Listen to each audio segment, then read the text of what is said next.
Bonjour, bonjour à vous toutes et à vous tous. Bien, j'espère que vous êtes en grande forme pour commencer la semaine. Et oui, ça y est, on arrive. Ici, c'est un petit peu l'automne quand même, mais bon, ce n'est pas le sujet de ma vidéo.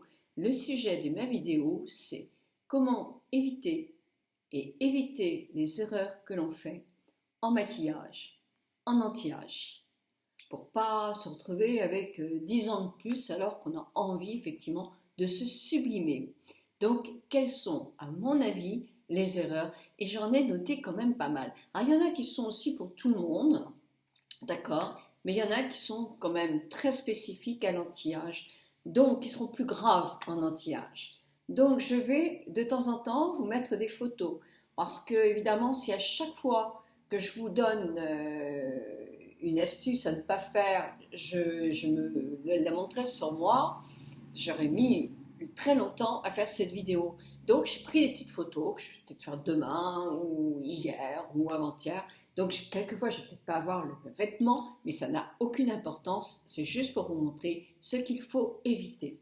Alors d'une part, il y a deux choses qui sont fondamentales, les choses, oui, en principe, oui. C'est ne jamais oublier de se démaquiller le soir, parce que il n'y a pas de beau maquillage s'il n'y a pas une peau propre, nette, s'il n'y a pas une belle peau. Je dirais pas belle peau, mais une peau nette et bien nettoyée et bien propre. Sinon, c'est franchement, vaut mieux ne pas se maquiller. Alors, ma deuxième chose qui n'est pas tellement non plus du maquillage, je dirais que en anti-âge, on peut être coiffé un peu foufou sans être coiffé. Moi, je suis jamais tellement coiffée, mais il ne faut jamais avoir les cheveux sales, les cheveux gras. Nous font prendre quelques années de plus. C'est tout de suite dès qu'on se lave les cheveux, on a effectivement un air déjà beaucoup plus jeune, je trouve, beaucoup plus net, c'est plus agréable. Donc, quelles sont mes erreurs? Là, je vais mettre mes lunettes, j'espère qu'elles ne sont pas trop sales, et je vais vous dire ça.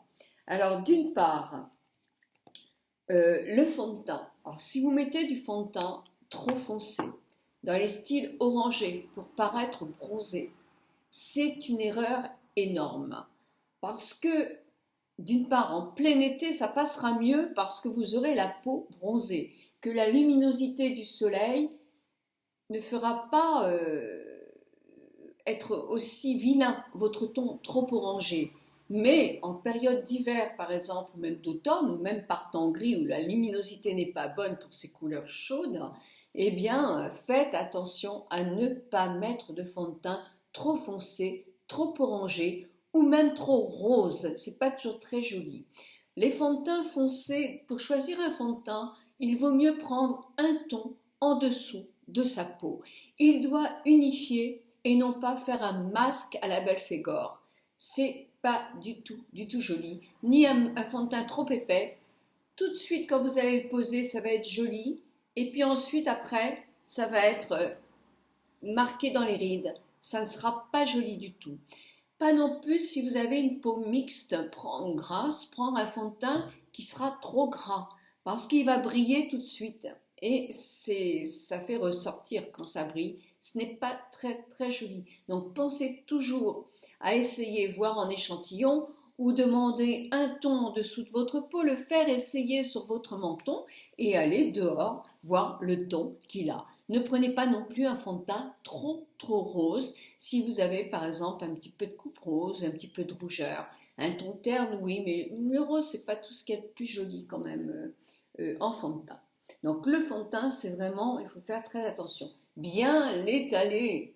Hein. Si c'est vraiment pas tout à fait une couleur de votre peau, il ne faut pas hésiter à bien l'étaler. C'est très laid les démarcations qui sont là. Ce sont des fautes de goût énormes, ça. Alors, mettre trop de... bon, alors là, vous allez avoir la photo de moi avec un fond de teint beaucoup trop foncé. Alors, la deuxième faute de goût, elles ne sont pas dans l'ordre, hein. C'est faire de ses cils des pattes de mouche, c'est-à-dire mettre trop de mascara. Moi, j'ai tendance à en mettre beaucoup de mascara. Mais voilà, ça fait quand même pas des paquets énormes. Et quand on fait des paquets, je suis d'accord, il y a des mascaras qui font plus de paquets que d'autres, hein, c'est sûr. Mais voilà, là, non, ne pas rajouter plus de 2 couches, pas en mettre plein de couches. Ça alourdit le regard, ça fait l'œil tombant, ça fatigue l'œil parce que ça a tendance un tout petit peu à irriter. C'est pas beau, ça vous fait des yeux lourds. Donc ça ne rajeunit pas du tout. Vaut mieux faire vos cils avec un mascara et si vous avez quelques petites pattes de mouche, prendre un petit peigne pour bien démêler vos cils, pour qu'ils soient tout doux. Ma troisième erreur serait de tracer, alors c'est surtout en anti-âge parce que dans les années 80, c'était la mode d'entourer ses lèvres avec des crayons plus foncés. Voilà, c'était peut-être joli à cette époque, et puis de toute façon on avait quelques années en moins, puis maintenant c'est plus tout la mode, donc les jeunes le font moins, mais c'est très très laid. Alors c'est laid quand c'est pas la mode, c'est sûr. En plus c'est pas toujours très, ça peut être vulgaire, hein. D'autre part, nous en vieillissant notre bouche s'affine. Nous avons effectivement moins de volume dans les lèvres et aussi les contours moins dessinés. Alors si on accuse ça, c'est vraiment encore plus vilain. En plus, on a le coin des bouches qui ont tendance à tomber, donc surtout ne pas prolonger son trait de crayon marron là, parce que sinon on se retrouve comme ça. Le mieux, c'est de prendre un crayon de la couleur de votre rouge à lèvres et de effectivement faire des petits traits. Alors bien faire le contour, c'est sûr, sans trop déborder non plus. On ne se fera pas une bouche à la Monica Bellucci, si on a une bouche mince, hein, ça fera pas vrai, c'est sûr. Donc essayez de faire le plus naturel possible, trafiquer un tout petit peu. Je vous avais fait une vidéo sur le maquillage des lèvres, mais en restant très très très nature. Crayonnez vos lèvres, le rouge à lèvres tiendra un petit peu mieux, mais ne pas accentuer le tour des lèvres. Donc là, photo. Une chose est très très laide aussi, alors pour tout le monde, mais en anti-âge, c'est vrai que ça passe encore moins bien, c'est quand on prend un anti-cerne et qu'il est beaucoup trop blanc. Alors là, c'est pas ma photo à moi que je vais vous montrer, c'est une photo effectivement parce que je vais vous parler de l'anti-cerne, mais je vous parlais aussi de certaines poudres qui sont très blanchissantes. Quand on en met peu, ça va, mais quand on en met beaucoup, et surtout quand on prend des photos, c'est horrible. Alors là, j'ai pris quelques photos et vous allez voir comme c'est vilain quand on a un anti-cerne trop clair et quand on met effectivement une poudre en plus et quand c'est trop clair, c'est franchement horrible. Le mieux, quand vous avez pris votre fond de teint un ton de moins que votre teint, c'est de prendre une demi-teinte de moins que votre fond de teint. Voilà, ça serait l'idéal. Et d'en mettre pas des tonnes non plus, ne pas choisir. Alors moi le mieux c'est de mettre tout de suite votre crème, même si vous mettez votre crème le tour des yeux le matin et que vous maquillez qu'une heure après. Moi je remets de la crème juste avant de mettre mon anti-cerne parce que au moins ça ne fine pas dans les rides. Et puis il y a des anti-cernes qui sont plus légers que d'autres. Vous avez des anti-cernes pâteux et tout ce qui est pâteux, eh bien si on a des rides, ça fait ressortir les rides, c'est sûr et certain. Et c'est comme ça. Photo. Alors vous savez, on mettait dans le temps, là, dans très très longtemps, nous étions à peine nés, du fard à joues, c'était souvent bourgeois, parce que ça existait déjà les petites boîtes, c'était mignon comme tout, mais alors, les petites mamies le mettaient toujours en rond comme ça, une grosse touche, et puis bien rose foncé, ou quelquefois un peu plus rouge que rose, eh ben c'est pas joli non plus, ça fait très vieille dame, c'est pas joli. Il faut essayer de toujours flouter son fard à joues, le flouter. Alors là, j'ai simplement retrouvé une photo d'une vidéo. Alors j'espère que ça va marcher. Où franchement, j'en avais trop mis quoi. Et c'est pas beau du tout. Sinon, je vous mets la photo de moi maintenant pour vous demander d'éviter. Mais voilà, il faut le faire léger. Il faut que ça soit naturel. Naturel. Et non pas. Oui, oui, on peut pincer aussi ses joues quand on trouve qu'on est un peu trop pâle pour se redonner des petites couleurs. Mais bon, voilà. Allez, photo.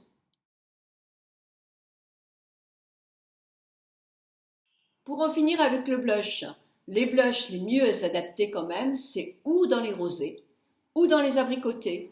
Alors, en fonction aussi de votre rouge à lèvres et de vos maquillages, vous êtes plutôt couleur chaude ou couleur froide. Donc froid, ce sera plutôt rose, mais abricot sera plutôt l'été en quelque sorte, hein, quand le ciel et le soleil est au zénith. Hein. Mais on peut aussi complètement, vous mettez un vernis rouge, rose. Moi, j'ai envie de me mettre plutôt, quand vous êtes en rose, vous n'allez pas vous mettre un fard à joues abricoté. Les pêches aussi, qui peuvent aller avec les deux. Comme ça, c'est quand même pratique. Alors, la poudre de soleil, c'est bien, mais trop de poudre de soleil, c'est pas terrible. Alors, choisissez-la quand même fine. Hein. Une poudre fine passera mieux qu'une poudre épaisse. Et puis, prenez des gros pinceaux. Et là, vous faites la forme d'un 3 et c'est suffisant. C'est pas la peine d'en mettre des tonnes. J'en profite pour dire que trop de poudre fait se marquer les rides. C'est très joli. Ça fait un ton tout fini, tout doux, tout satin sur le visage. Mais quand on a des rides, comme à partir d'un certain âge, eh bien, ça marque les rides. C'est comme ça. Mais même la poudre compacte, elle marque les rides si on en met trop aussi. Souvent, elle a tendance aussi à faire un teint terne. Quand on prend un beige, faites attention au beige. Prendre un beige, mais selon votre carnation. Essayez. Toujours essayez dans les boutiques. Ils sont toujours d'accord pour vous faire essayer. Alors, mettre des couleurs flashy sur les paupières. Alors, ça peut être très drôle en été, tout ça. Moi, je parle des couleurs flashy comme des bleus, bleu ciel, en excès. Puis, c'est pas étalé, c'est juste mis comme ça. C'est pas beau. Ou du vert, et mis comme ça. Ou du mauve, mis comme ça, n'importe comment. C'est pas beau. Il faut que ça soit fondu. Si le maquillage n'est pas fondu, que ce soit du marron, du vert, du jaune, du rouge, ça ne sera pas joli. Il faut le flouter. Et si vous n'avez pas de flouteur, vous avez des doigts. Et il faut effectivement le travailler parce que c'est pas beau quand c'est en touffe comme ça. Ça fait vraiment très très vieux. Ce qui n'est pas beau non plus, et là je vais vous mettre une photo aussi, c'est quand on se met du mascara et quand on n'a effectivement pas de glace grossissante, parce que sans glace grossissante, on fait toujours des bêtises. Alors là, vous avez plein de petits tracés de mascara, il faut l'enlever. Oui, il faut l'enlever, c'est pas beau. Donc, une fois sec, vous prenez un petit coton-tige et ça part tout de suite. Moi, j'ai un conseil pour vous, c'est que j'ai une petite glace, pas un gros miroir, mais une petite glace grossissante. Je me mets devant ma fenêtre et je fais ça. C'est plus facile parce qu'effectivement, on voit quand même nettement moins bien. Et se maquiller avec des lunettes, c'est pas facile. Alors, il y a l'œil de panda aussi qui est pas beau, hein, de se mettre trop. Dire, tu l'as un petit peu l'œil de panda? Non, parce que j'estompe quand même. J'estompe. Et puis, voilà, on personnalise son maquillage. Pour quelqu'un qui a toujours été très maquillé, comme moi, j'ai toujours été quand même beaucoup maquillée, je ne me vois pas avec un maquillage hyper léger. Hein. Donc, je pense que très longtemps encore, je vais me crayonner. Parce que c'est un anti-âge aussi, ça tout le monde devrait le faire. De mettre du cool ou du crayon, peu importe, moi c'est du cool, que je mets marron ici et ici. Parce que tout de suite, ça réveille l'œil, même si on met rien d'autre. Alors, si on a un œil petit, on ne peut pas le faire, ça c'est sûr. Mais voilà, si vous avez un œil petit, vous pouvez faire un tout petit trait comme ça, en V, pour agrandir un tout petit peu votre œil, ici. Vous pouvez faire aussi un tout petit peu l'intérieur comme ça, pas faire justement tout ça. Si vous avez un œil globuleux, eh bien, vous pouvez aussi justement le mettre bien le marron ou le noir, mais au milieu, pour rétrécir un peu tout ça. J'avais fait une vidéo aussi là-dessus. Donc ça, c'est important aussi de faire attention à pas trop en mettre, et surtout que ça ne fasse pas trop cochon, quoi, qu'on en mette partout et que ça soit bien flouté. Mettre du crayon cool aussi ici, ça va filer dans les rides. Hein.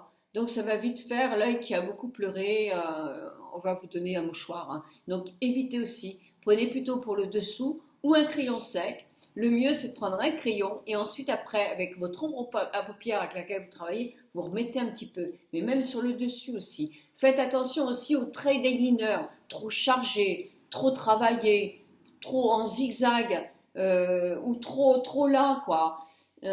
Trop là, si vous avez la paupière qui tombe, ça va pas faire joli. Donc ça, c'est vraiment quelque chose qui n'est pas très très joli non plus. Donc voilà, photo. Les sourcils, c'est vraiment l'anti-âge énorme. Alors quelquefois, les sourcils, ils s'arrêtent là. Bah, là, il va falloir les retravailler parce que ça va pas aller. Quelquefois, ils sont pilés jusque là. C'est triste. Donc il faut aussi refaire quelque chose là. Quelquefois, ils sont trop fins, donc il faut les épaissir, mais pas au crayon comme ça, en faisant un trait comme ça. C'est pas beau. Il faut que ça reste naturel. C'est long à faire des sourcils, mais il faut que ça soit naturel à faire poil par poil. Le mieux, c'est d'avoir quelquefois deux crayons. Celui de Kiko, il est super parce qu'il est bien sec, mais la mine est pénible à tailler. Moi, j'en ai deux. Un légèrement plus facile à utiliser. Je pense que c'est le de chez Aven, oui c'est ça. Et ensuite après, je refais quelques petits traits avec le Kiko qui est beaucoup plus sec. Ça tient toute la journée, hein. Faites aussi le goupillon, brossez-les. Ne faites pas tomber vos sourcils jusque-là. Vous allez avoir l'œil triste. Ne faites pas descendre vos sourcils trop bas comme ça. Ça fait l'œil triste aussi. Il faut faire très attention à tout ça. Photo.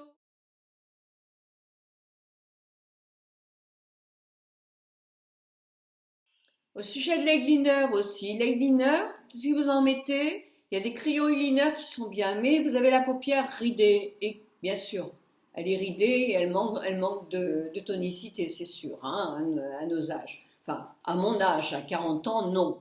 Mais ça dépend des paupières. Mais en tout cas, moi, j'ai du mal maintenant à mettre, par exemple, tout ce qui est eyeliner euh, qui est en gel dans les flacons. Pourquoi? Parce que ça plisse sur ma peau. Donc ça fait pas beau du tout. Le seul, justement, eyeliner qui peut être bien, je trouve, et beaucoup plus facile à utiliser en anti-âge, c'est les cakes. Un peu comme les mascaras dans le temps. Et ce sont les eyeliner cakes. Et c'est plus facile à utiliser. Voilà, photo, non, je viens déjà de faire une photo, donc je vous continue sur ma lancée. Et moi, je trouve qu'il y a quelque chose en anti-âge qui est très laid, mais vraiment très, très, très, très laid. Pour une soirée, peut-être pas, mais quand on est dehors, mon Dieu, quelquefois, qu'est-ce que c'est vraiment vilain. Donc, je vous montrerai une photo que j'ai relevée sur le net. C'est quand on met l'enlumineur. Alors, c'est joli, une pointe, un petit peu, quelque chose léger. Mais quand c'est bling bling, bah c'est pas beau quoi. Alors non, non, c'est pas beau. Alors il y en a qui en mettent là, il y en a qui en mettent là, il y en a qui en mettent là, là, là. Oh, mon Dieu, quelquefois c'est vraiment pas joli. Vous avez une peau mixte, n'essayez pas d'en mettre là et là, parce que sinon vous allez briller et vous n'allez pas tellement aimer non plus. Ça fait ressortir un peu les défauts. C'est comme le fard à paupières quand il est trop nacré. Ça va faire ressortir ça, les défauts. Si vous avez par exemple la paupière là qui est trop bombée, l'œil qui est globuleux, vous n'allez pas mettre une touche de lumière là, ça va faire ressortir. Vous mettrez plutôt du foncé pour rabattre. Bon, alors, à la limite, si vous avez un œil petit, oui, vous pouvez davantage en mettre. Mais ça pourrait être du mat avec juste une touche. On peut mettre, moi du doré j'en mets toujours un peu de doré ou une teinte scintillante. Mais c'est une touche, une petite touche. C'est pas beaucoup. Par contre aussi, faites attention à bien tapoter vos pinceaux pour pas que les ombres à paupières descendent dans votre œil parce qu'on a les yeux plus fragiles et que ça peut faire mal aux yeux et nous gêner. Les mascaras avec des cils incorporés, alors c'est pas des cils incorporés, c'est des fibres, c'est pareil, ça peut rentrer dans les yeux et ça peut nous gêner aussi, nous faire pleurer. Quand vous avez l'œil qui pleure beaucoup, ça peut être à tous les âges, mais ça peut être aussi en anti-âge. Prenez du waterproof, ça peut être une solution. Vous avez aussi des produits comme Eicar en pharmacie qui sont spécifiques pour des yeux hyper fragiles. Alors évidemment, il n'y a pas un choix comme il y a chez Gemais, c'est sûr, mais bon, ça se développera de plus en plus, c'est sûr. Et aussi, une faute de faux goût, mais c'est à tous les âges, mais en anti-âge, ça ne pardonne pas, c'est quand on se met du rouge à lèvres rouge et quand on a les dents qui sont couvertes de ce rouge à lèvres rouge. C'est pas joli non plus. Évitez aussi trop grand maquillage. Si vous faites une bouche très rouge, évitez de faire des yeux très maquillés. Si vous avez les yeux très maquillés, faites plutôt une bouche plus claire. Et voilà, le rouge à lèvres foncé est joli. Pas trop foncé, pas trop terne, pas trop foncé, ça réduit la bouche. Mais si vous avez un beau teint, une belle bouche, un peu de blush, eh ben, le maquillage et les sourcils, surtout et les cils. Mais ça peut être très très léger, quoi. On essaye de faire la bonne nuance. Ben voilà, j'espère que ça va vous aider. Très prochainement, je vous fais un maquillage. Puisque je pars à Paris, je vous fais un maquillage mercredi là-bas avec la nouvelle palette, mais vous aurez les couleurs, donc vous verrez que vous pouvez choisir n'importe quelle couleur. Je vous ferai aussi une petite vidéo je mettrai des liens sur des palettes pas très chères qui sont sorties et qui sont super jolies. Voilà, je vous embrasse toutes et tous très très fort et j'espère que cette vidéo va vous avoir plu. Un autre truc. Si vous avez une faute énorme en anti-âge, c'est plus trop le maquillage, mais des sourcils avec des poils qui descendent très bas. Là, souvent nos poils, c'est les paupières qui chutent, donc on se retrouve avec des poils de sourcils là. Enlevez-les, c'est pas bon. Et si vous vous maquillez et que vous avez un gros duvet comme ça, à tous les âges, mais en anti-âge, ça ne pardonne pas. Enlevez tous ces petits poils. Voilà. Oui, c'est du travail. Oui, c'est du travail, c'est sûr. Bisous, bisous à toutes et à tous.